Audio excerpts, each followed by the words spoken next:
ಆ ಕಾರ್ಯಕ್ರಮ ಯಾವ ತರ ಮಾಡಿದ್ದಾರೆ, ಹೇಗಿದೆ, ಏನು ಕನಿಷ್ಠ ನೀರಿಲ್ಲ, ಸಣ್ಣ ಮಕ್ಕಳು ಕರ್ಕೊಂಡು ಕಾರ್ಯಕ್ರಮ ಮಾಡ್ತಾರೆ ಅಂದ್ರೆ ಏನಕ್ಕೆ ಬೆಲೆ ಇಲ್ವಾ? ನಾವೆಲ್ಲ ಸತ್ತೋಗಿದ್ದೀವ. ಈಗ ದಲಿತ ಸಂಘಟನೆಗಳು ಇವತ್ತು ಇಲ್ಲಿ ನಾವೆಲ್ಲ ಸತ್ತೋಗಿದ್ದೀವ. 40,000 ಜನಗಳಿದ್ದೀವಿ ನಾವು. ಕಡಿಮೆ ಅಂದ್ರು ಏನೋ ಸಂಘಟನೆ ಇಟ್ಕೊಂಡಿರ್ತಕ್ಕಂಥವ್ರು ಈ ತಾಲೂಕಲ್ಲಿ 40,000 ಜನ ಇದ್ವಿ. ಕನಿಷ್ಠ 5,000 ಜನ ಬರ್ತಾ ಇದ್ವಿ ನಾವು. ಯಾವುದೇ ಮಾಹಿತಿ ಕೊಟ್ಟಿಲ್ಲ. ಇದ್ರ ಹಿಂದೆ ಏನೋ ಷಡ್ಯಂತ್ರ ನಡೆದಿದೆ, ಆದರೆ ಜನಕ್ಕೆ ಗೊತ್ತಿಲ್ಲ. ಇದು ಸಹ ತನಿಖೆ ಮಾಡಬೇಕಾಗಿದೆ. ಸಮಾಜ ಕಲ್ಯಾಣ ಇವ್ರ ಜೊತೆಗೆ ಯಾರ ಜೊತೆಗೆ ಪೌರಾಡಳಿತ ಜೊತೆಗೆ ಸಮಾಜ ಕಲ್ಯಾಣ ಅಧಿಕಾರಿಗಳು ಸಹ ಅವ್ರನ್ನೂ ಕ್ರಮ ತೆಗೆದುಕೊಳ್ಬೇಕು. ಅವ್ರನ್ನೂ ಕ್ರಮ ತೆಗೆದುಕೊಂಡು ನಿರ್ದಾಷ್ಟವಾದ ಕ್ರಮ ತೆಗೆದುಕೋಬೇಕು. ಯಾಕಂದರೆ ಇದು ವೀರಾಮೇಶ ಅಂತ ದೊಡ್ಡ ಅವಮಾನ ಇದು. ಈಗ ನಾವೆಲ್ಲರೂ ಸಹ ಈಗ ನೋಡಿ ಭಾರತ ದೇಶದಲ್ಲಿ ಇವರ ದಲಿತ ವಿರೋಧಿ ಚಲಪತಿಯನ್ನ ಸಸ್ಪೆಂಡ್ ಮಾಡಬೇಕಷ್ಟೇ. ಅಂಬೇಡ್ಕರ್ ಮತ್ತು ಸಂವಿಧಾನ ವಿರೋಧಿ ಚಲಪತಿಯವರನ್ನ ಈ ಕೂಡಲೇ ಸಸ್ಪೆಂಡ್ ಮಾಡಬೇಕು. ಸಸ್ಪೆಂಡ್ ಮಾಡಲಿಲ್ಲ ಅಂತಂದ್ರೆ ನಾವು ಜಿಲ್ಲಾದ್ಯಂತ ರಾಜ್ಯ ಮಟ್ಟಕ್ಕೂ ನಾವು ಹೋರಾಟನ ಉಗ್ರವಾದಂಥ ಹೋರಾಟವನ್ನು ತಗೊಂಡೋಗ್ತೀವಿ ಅಂತ ಹೇಳ್ತಾ ನನ್ನ ಮಾತನ್ನು ತಗೊಳ್ಳೋದಿಲ್ಲ. ಈ ಒಂದು ಜಾಥಾಗೆ ಏನೋ ಅವಮಾನ ಮಾಡಿದ್ದಾರೆ. ಗಮನಿಸಬೇಕಾಗಿತ್ತು. ಕನಿಷ್ಠ ಒಂದು ಪಾಕೆಟ್ ನೀರು ಕೂಡ ಕೊಟ್ಟಿಲ್ಲ.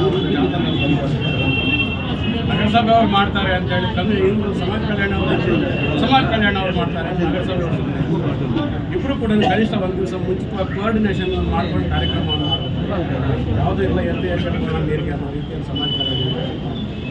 ಅದ್ರ ಜೊತೆಗೆ ತಹಶೀಲ್ದಾರ್ಗೂ ಜವಾಬ್ದಾರಿ ಇದೆ. ನಗರ ಪ್ರದೇಶಕ್ಕೆ ಬಂದಂಥ ಸಂದರ್ಭ ತಹಶೀಲ್ದಾರ್ ಇರಲಿಲ್ಲ. ನಾವಂತೇನು ಕೋರ್ಟ್ ಕಚೇರಿ ಯಾವುದೂ ಇತ್ತು ಅಂತ ಹೇಳಿ ನಾನು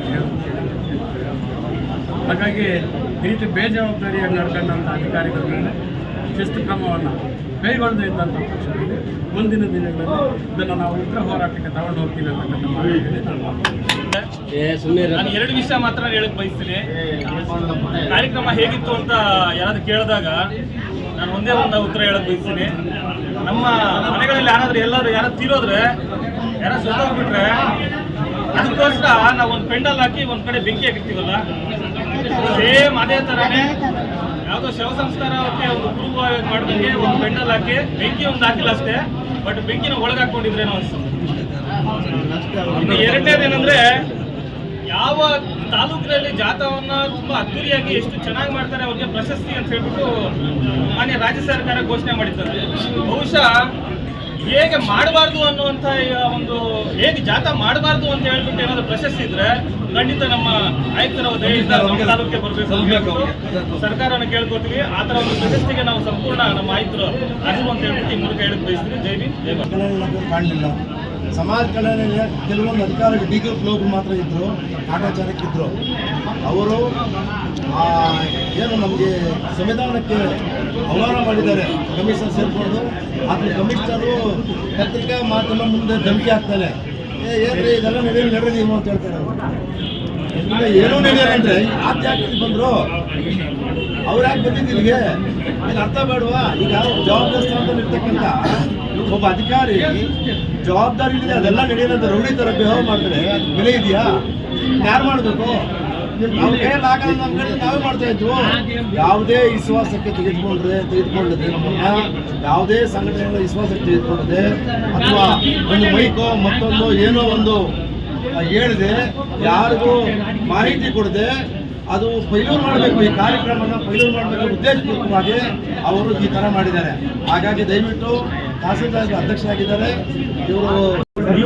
ಇವರ ದಲಿತ ವಿರೋಧಿ ಚಲಪತಿಯನ್ನ ಈ ಸಸ್ಪೆಂಡ್ ಮಾಡಬೇಕಷ್ಟೇ. ಅಂಬೇಡ್ಕರ್ ಮತ್ತು ಸಂವಿಧಾನ ವಿರೋಧಿ ಚಲಪತಿಯವರನ್ನ ಈ ಕೂಡಲೇ ಸಸ್ಪೆಂಡ್ ಮಾಡಬೇಕು. ಸಸ್ಪೆಂಡ್ ಮಾಡಲಿಲ್ಲ ಅಂತಂದ್ರೆ ನಾವು ಜಿಲ್ಲಾದ್ಯಂತ ರಾಜ್ಯ ಮಟ್ಟಕ್ಕೂ ನಾವು ಹೋರಾಟನ ಉಗ್ರವಾದಂಥ ಹೋರಾಟವನ್ನು ತಗೊಂಡೋಗ್ತೀವಿ ಅಂತ ಹೇಳ್ತಾ ನನ್ನ ಮಾತನ್ನು ತಗೊಳ್ಳೋದಿಲ್ಲ. ಈ ಒಂದು ಜಾಥಾಗೆ ಏನೋ ಅವಮಾನ ಮಾಡಿದ್ದಾರೆ. ಗಮನಿಸಬೇಕಾಗಿತ್ತು. ಕನಿಷ್ಠ ಒಂದು ಪಾಕೆಟ್ ನೀರು ಕೂಡ ಕೊಟ್ಟಿಲ್ಲ. ನಗರಸಭೆ ಅವ್ರು ಮಾಡ್ತಾರೆ ಅಂತ ಹೇಳಿ ತಂದು ಇವರು ಸಮಾಜ ಕಲ್ಯಾಣ ಅವ್ರು ಮಾಡ್ತಾರೆ. ನಗರಸಭೆ ಇಬ್ಬರು ಕೂಡ ಕನಿಷ್ಠ ಒಂದು ದಿವಸ ಮುಂಚಿತವಾಗಿ ಕೋಆರ್ಡಿನೇಷನ್ ಮಾಡ್ಕೊಂಡು ಕಾರ್ಯಕ್ರಮವನ್ನು ಯಾವುದೂ ಇಲ್ಲ. ಎಲ್ಲಿ ವಿಷಯ ಮಾತ್ರ ಹೇಳಕ್ ಬಯಸ್ತೀನಿ. ಕಾರ್ಯಕ್ರಮ ಹೇಗಿತ್ತು ಅಂತ ಯಾರಾದ್ರೂ ಕೇಳಿದಾಗ ನಾನು ಒಂದೇ ಒಂದು ಉತ್ತರ ಹೇಳಕ್ ಬಯಸ್ತೀನಿ. ನಮ್ಮ ಮನೆಗಳಲ್ಲಿ ಯಾರು ತೀರೋದ್ರೆ, ಯಾರು ಸತ್ತೋಗ್ಬಿಟ್ರೆ ಅದಕ್ಕೋಸ್ಕರ ನಾವು ಒಂದು ಪೆಂಡಲ್ ಹಾಕಿ ಒಂದ್ ಕಡೆ ಬೆಂಕಿ ಹಾಕಿರ್ತೀವಲ್ಲ, ಸೇಮ್ ಅದೇ ತರನೇ ಯಾವುದೋ ಶವ ಸಂಸ್ಕಾರಕ್ಕೆ ಒಂದು ಪೂರ್ವ ಮಾಡ್ದಂಗೆ ಒಂದು ಪೆಂಡಲ್ ಹಾಕಿ ಬೆಂಕಿ ಒಂದು ಹಾಕಿಲ್ಲ ಅಷ್ಟೇ, ಬಟ್ ಬೆಂಕಿನ ಒಳಗೆ ಹಾಕೊಂಡಿದ್ರೇನೋ ಅನ್ಸುತ್ತೆ. ಇನ್ನು ಎರಡನೇದೇನಂದ್ರೆ, ಯಾವ ತಾಲೂಕಿನಲ್ಲಿ ಜಾಥಾವನ್ನ ತುಂಬಾ ಅದ್ದೂರಿಯಾಗಿ ಎಷ್ಟು ಚೆನ್ನಾಗಿ ಮಾಡ್ತಾರೆ ಅವ್ರಿಗೆ ಪ್ರಶಸ್ತಿ ಅಂತ ಹೇಳ್ಬಿಟ್ಟು ಮಾನ್ಯ ರಾಜ್ಯ ಸರ್ಕಾರ ಘೋಷಣೆ ಮಾಡಿದ್ದಾರೆ. ಬಹುಶಃ ಹೇಗೆ ಮಾಡಬಾರ್ದು ಅನ್ನುವಂಥ ಒಂದು, ಹೇಗೆ ಜಾಥಾ ಮಾಡಬಾರ್ದು ಅಂತ ಹೇಳ್ಬಿಟ್ಟು ಏನಾದ್ರು ಪ್ರಶಸ್ತಿ ಇದ್ರೆ ಖಂಡಿತ ನಮ್ಮ ಆಯುಕ್ತರ ದಯೆಯಿಂದ ನಮ್ಮ ತಾಲೂಕಿಗೆ ಬರಬೇಕು, ಸರ್ಕಾರನ ಕೇಳ್ಕೊತೀವಿ. ಆ ಥರ ಒಂದು ಪ್ರಶಸ್ತಿಗೆ ನಾವು ಸಂಪೂರ್ಣ ನಮ್ಮ ಆಯುಕ್ತರು ಅರ್ಜು ಅಂತ ಹೇಳ್ಬಿಟ್ಟು ಈ ಮೂಲಕ ಹೇಳಕ್ ಬಯಸ್ತೀನಿ. ಜೈ ಭೀಮ್, ಜೈ ಭಾರತ್. ಕಾಣಲಿಲ್ಲ. ಸಮಾಜ ಕಲ್ಯಾಣ ಕೆಲವೊಂದು ಅಧಿಕಾರಿಗಳು ಡಿ ಗ್ರೂಪ್ ಲೋಕರು ಮಾತ್ರ ಇದ್ದರು, ಕಾಟಾಚಾರಕ್ಕಿದ್ದರು. ಅವರು ಏನು ನಮಗೆ ಸಂವಿಧಾನಕ್ಕೆ ಅವಮಾನ ಮಾಡಿದ್ದಾರೆ. ಕಮಿಷನರ್ ಸೇರಿಕೊಂಡು ಆತ ಕಮಿಷನರು ಪತ್ರಿಕಾ ಮಾಧ್ಯಮ ಮುಂದೆ ಧಮಕಿ ಹಾಕ್ತಾನೆ, ಏನ್ರಿ ಇದೆಲ್ಲ ನಡೆಯಲಿ ನೀವು ಅಂತ ಹೇಳ್ತಾರೆ. ಅವರು ಇಲ್ಲ ಏನೂ ನಡೆಯಲ್ಲ ಅಂದರೆ ಆತ ಯಾಕೆ ಬಂದರು, ಅವ್ರು ಯಾಕೆ ಬಂದಿದ್ದು ಇಲ್ಲಿಗೆ? ಇದು ಅರ್ಥ ಬೇಡವಾ? ಈಗ ಜವಾಬ್ದಾರಿ ಸ್ಥಾನದಲ್ಲಿ ಇರ್ತಕ್ಕಂಥ ಒಬ್ಬ ಅಧಿಕಾರಿ ಜವಾಬ್ದಾರಿ ಇದೆ, ಅದೆಲ್ಲ ನಡೆಯೋದಂತ ರೌಡಿ ಥರ ಬಿಹೇವ್ ಮಾಡಿದ್ರೆ ಅದು ಬೆಲೆ ಇದೆಯಾ? ಯಾರು ಮಾಡಬೇಕು? ನಾವು ಕೈಯಲ್ಲಿ ಆಗಲ್ಲ, ನಮ್ಮ ಕಡೆ ನಾವೇ ಮಾಡ್ತಾ ಇದ್ವು. ಯಾವುದೇ ವಿಶ್ವಾಸಕ್ಕೆ ತೆಗೆದುಕೊಂಡಿದ್ರೆ ನಮ್ಮನ್ನ ಯಾವುದೇ ಸಂಘಟನೆಗಳ ವಿಶ್ವಾಸಕ್ಕೆ ತೆಗೆದುಕೊಂಡಿದೆ ಅಥವಾ ಒಂದು ಮೈಕೋ ಮತ್ತೊಂದು ಏನೋ ಒಂದು ಹೇಳಿದೆ, ಯಾರಿಗೂ ಮಾಹಿತಿ ಕೊಡದೆ ಅದು ಪೈಲೂರು ಮಾಡಬೇಕು, ಈ ಕಾರ್ಯಕ್ರಮನ ಪೈಲೂರು ಮಾಡಬೇಕು ಉದ್ದೇಶಪೂರ್ವಕವಾಗಿ ಅವರು ಈ ಥರ ಮಾಡಿದ್ದಾರೆ. ಹಾಗಾಗಿ ದಯವಿಟ್ಟು ತಹಸೀಲ್ದಾರ್ ಅಧ್ಯಕ್ಷರಾಗಿದ್ದಾರೆ ಇವರು. ನಮಗೆ ಬಂದವರಿಗೆ ಜಿಲ್ಲಾಧಿಕಾರಿಗಳಿಗೆ ನಮ್ಮ ಕಡೆಯಿಂದ ವರದಿ ಕಳಿಸಬೇಕು ಅಂತ ವಿಚಾರ ಮಾಡಿ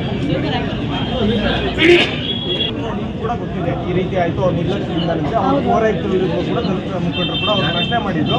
ಅವತ್ತು ನೀವು ಮುಕ್ತವಾಗಿ ಇಲ್ಲ ಪತ್ರದ ಮುಖಾಂತರ ಇದೇ ಅಧಿಕಾರಿಗಳಿಗೆ ನೀವು ಈ ವಿಷಯ ಮುಗಿಸಿದ್ದೀರಾ? ಈಗ ಏನಾಗಿದೆ ಈಗ ಸುಸೂತ್ರವಾಗಿ ಬಟ್ ಅದಾದಮೇಲೆ ತಮ್ಮ ಏನು ಇತ್ತು ಅಂತ ಇವತ್ತು ನಮ್ಮ ಗಮನಕ್ಕೆ ತಂದುಕೊಟ್ಟಿದ್ದೀರಾ. ನಾನು ಅದ್ರದ್ದು ನಾವು ನಡಾವಳಿ ಮಾಡಿದಾಗ ಏನಿತ್ತು, ಅಲ್ಲಿ ಏನು ನಡ್ಕೊಂಡಿದ್ದೀರ ಇವೆರಡನ್ನು ವಿಚಾರ ಮಾಡಿ ತಾಳೆ ಮಾಡಿ ಎಲ್ಲಿ ಲೋಪದೋಷ ಆಗಿದ್ರೆ ಅದ್ರ ಬಗ್ಗೆ ನಾವು ಮಾಹಿತಿ ಮಾಡ್ತೀವಿ. ಅಲ್ಲ ಸರ್, ಇವಾಗ ಮನವಿ ಪತ್ರ ಕೊಟ್ಟಿದ್ದಾರೆ, ನೀವು ಹೇಳ್ತಿದ್ದೀರಾ. ಇದಕ್ಕೆ ಮುಂಚೆ ನಿಮ್ಗೆ ಗೊತ್ತಿತ್ತಲ್ಲ ಈ ವಿಚಾರ ನೀವೇನು